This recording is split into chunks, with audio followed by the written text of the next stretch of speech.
तर नवरी कुठे आहे? ही काय आपली नवरी? या ग शौरी. आले हा महाराज. महाराज पाया पडते. चल पटकन नाव घे पोरी. नाही बाई मला लाज वाटते. अगं घे ग घे. समोरच्या फडताळात ठेवले होते फणसाचे गरे. समोरच्या फडताळात ठेवले होते फणसाचे गरे. भरतराव वरून दिसतात बरे, नीट वागतील तेव्हा खरे.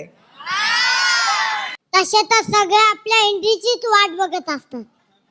म्हणूनच मॉनिटर कोणाला नाराज नाही करणार. ए बस झालं, जास्त ऍक्टिंग करू नको तू. ऍक्टिंग? आपली ऍक्टिंग भारी, आपलं गाणं भारी, चमाला आपलं सगळं